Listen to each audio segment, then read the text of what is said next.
Hey YouTube, it's your girl Netta Marie the Doula here, coming to talk about being rejected.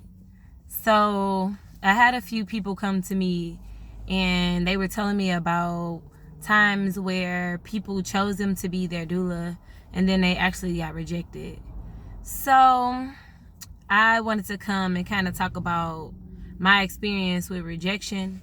So I haven't been welcome to be someone's doula and then told that I was no longer needed. I didn't have that type of rejection, but there's other instances where I did feel rejected. So perfect example was I went to a doula meetup event and there were a lot of great doulas there, and so I am nervous when it comes to networking and things. I know it may not seem like it for the people that know me, but that's something that I just don't like. One-on-one conversation, cool, I got it in the bag. But when it comes to a whole room full of people and that's like a competition type thing, I tend to fall back. So, but when you are trying to put your specialty or your business forward, you gotta represent. You gotta show up. And so this one particular day, it was a lot of doulas in the room and a lot of families, and I think I had spoken to maybe 12 families, and I just knew that it's kind of like a job interview. You got it in the bag. You're like, I got that in the bag. I already know. Sealed, signed, delivered. Let's go. I'll be calling. I'll be hearing back from you, And then the stuff ended up being over. So we finished. I'm feeling pretty good. I done gave out my business cards and everything. And I'm waiting.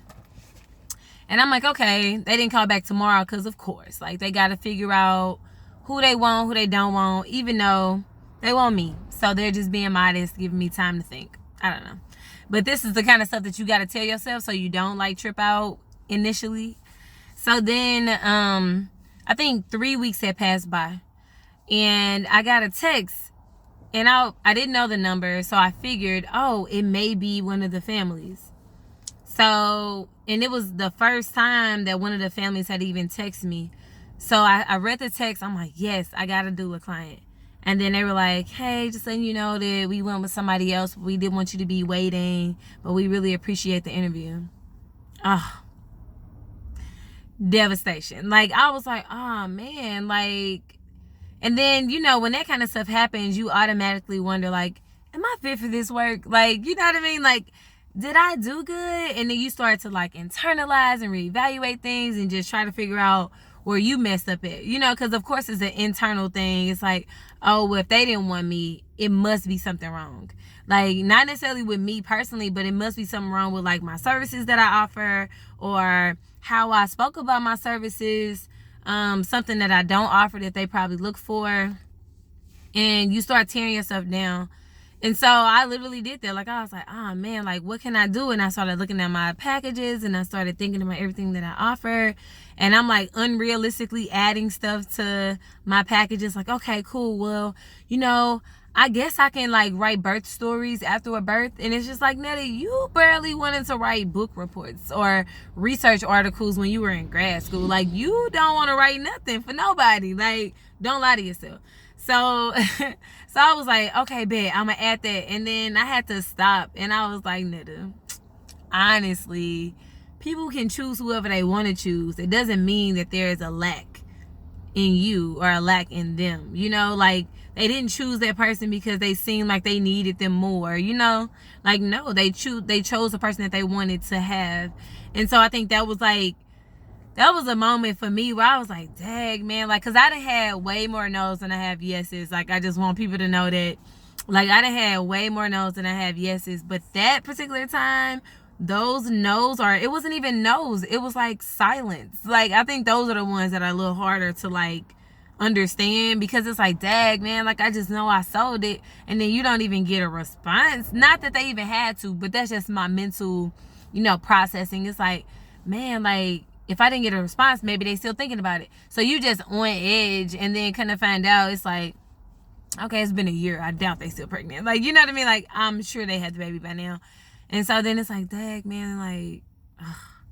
So, the person that came to me is a doula friend And I was like, I felt for her, like, and I'm learning how to active listen more, so I didn't tell her the story that I just told you all, but I did want to get that story out and let people know, like, I can relate to that. And that is like the worst feeling ever, because it's almost like you didn't get a job, like, except in this job is I don't know, to me I think it's even more like of a weird feeling, because it's like, man, you really want to like support a family, or you really feel like you're offering your best, and then somebody goes to somebody else and you're like, darn it.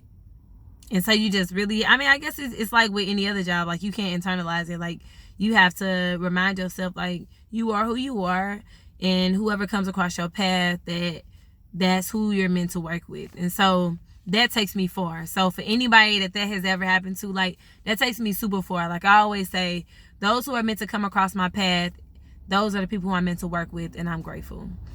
And I always felt like, people always ask me, like, is there a lack of, or too many doulas? Like, is it oversaturated? And for me, I just feel like it isn't. Like, I feel like those who you meant to work with, they'll come and your paths will cross. So I'm gonna cut that short there, because I can go on and on about like the spiritual side of that kind of stuff. But yeah, let me know if this has ever happened to you. Have you ever felt rejected from a doula client? Have you, as like a family that sought out a doula, like fired a doula or rejected a doula? How did that feel? Because I wonder, does it feel weird for families to be like, no, we're not gonna go with you? Like, I just always wonder, because I know for me, it's kind of hard for me to take stuff back to the store, or it's hard for me to like send food back, but now I'm getting better at it. So I just wonder if it's weird or awkward for families, and that's probably why they don't do doula interviews or whatever. Anywho, but all right, y'all, I'll catch you all later. Peace.